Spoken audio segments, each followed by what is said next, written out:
क्या इजराइल नहीं चाहता अमेरिका और ईरान के बीच हो समझौता? क्या अमेरिकी राष्ट्रपति डोनाल्ड ट्रंप से नाराज हैं इजरायली प्रधानमंत्री बेंजामिन नेतन्याहू? बता दें कि पिछले कई हफ्तों से कुछ ऐसे ही सवाल उठ रहे हैं। कई रिपोर्ट्स में भी इस बात की चर्चा खूब है कि डोनाल्ड ट्रंप और नेतन्याहू के बीच सब कुछ ठीक नहीं है और इजराइल नहीं चाहता कि अमेरिका और ईरान के बीच समझौता हो। जानकारों का भी कुछ ऐसा ही मानना है। इजराइल और नेतन्याहू खास करके शायद बेहद नाखुश हैं इस डिस्कशंस से जो हो रही हैं। नेतन्याहू के हिसाब से तो ये जंग जारी रहनी चाहिए। बता दें कि अमेरिका और ईरान के बीच किसी भी वक्त समझौते पर मुहर लग सकती है। दोनों पक्षों के बीच सहमति बनाने की कोशिश अंतिम चरण में पहुंच चुकी है, लेकिन इस बीच ईरान की तरफ से बड़ा दावा किया गया है। ईरानी विदेश मंत्रालय के प्रवक्ता इस्माइल बघाई ने कहा है कि ईरान और अमेरिका के बीच चल रही बातचीत को इजराइल कमजोर करने की कोशिश कर सकता है। इसके साथ ही बघाई ने कहा है कि इजराइल पूरी कोशिश कर रहा है कि दोनों देशों के बीच ये समझौता ना हो सके। बता दें कि अमेरिका के साथ समझौते की अटकलों के बीच ईरान के राष्ट्रपति मसूद पेजेशकियन ने कहा है कि तेहरान अमेरिका के दबाव के आगे या अत्यधिक मांगों के आगे झुकेगा नहीं। दरअसल ईरान का कहना है कि अमेरिका ने पहले भी कई बार समझौतों और वादों का पालन नहीं किया है। विशेष रूप से परमाणु समझौते के मुद्दे पर ईरान का भरोसा कमजोर हुआ था। साल 2015 में ईरान और अमेरिका के बीच परमाणु समझौता हुआ था, जिसका उद्देश्य ईरान के परमाणु कार्यक्रम को सीमित करना और बदले में उस पर लगे आर्थिक प्रतिबंधों में राहत देना था। लेकिन बाद में अमेरिका के समझौते से अलग होने और प्रतिबंध दोबारा लागू करने के बाद ईरान ने ये कहना शुरू कर दिया कि अमेरिका की गारंटी भरोसेमंद नहीं है।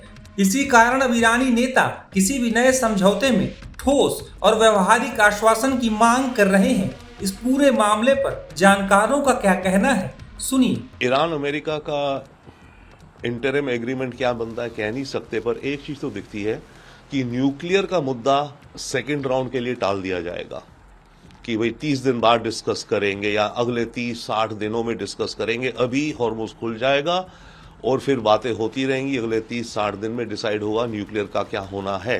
तो न्यूक्लियर प्रॉब्लम को पीछे धकेल दिया गया है। पहला जो फोकस आ रहा है इस समय वो आ रहा है कि हॉर्मुज खुले, और हॉर्मुज खुलने में कुछ अमेरिका की शर्तें, कुछ ईरान की शर्तें, काफी हद तक शायद ये दोनों मान चुके हैं। पर ईरान ने एक और गुगली अपने हाथ में रखी है।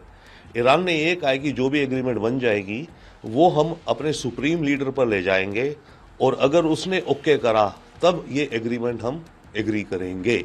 तो अभी भी कुछ कदम है फिलहाल कि शांति फिलहाल के लिए सीज फायर के चांस बढ़ता दिख रहा है। पहले मैं कहता था 51% चांस है शायद कि जंग सीज रहे, रुकी रहे।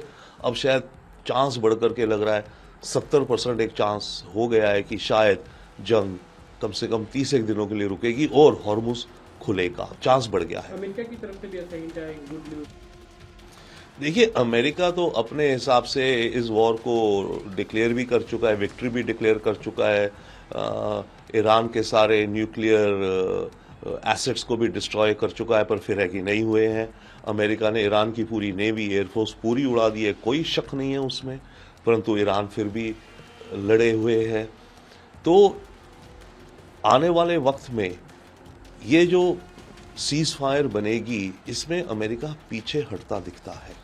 ईरान का प्रभाव बढ़ा है और डिपेंड करेगा अब 30 दिन बाद, 60 दिन बाद ईरान कही जी नहीं, न्यूक्लियर एनरिच्ड हम अभी भी नहीं देंगे, तो क्या जंग दोबारा चालू करेंगे, कह नहीं सकते। परंतु एक चीज और आई है कि इजराइल और नेतन्याहू खास करके शायद बेहद नाखुश हैं इस डिस्कशंस से जो हो रही हैं।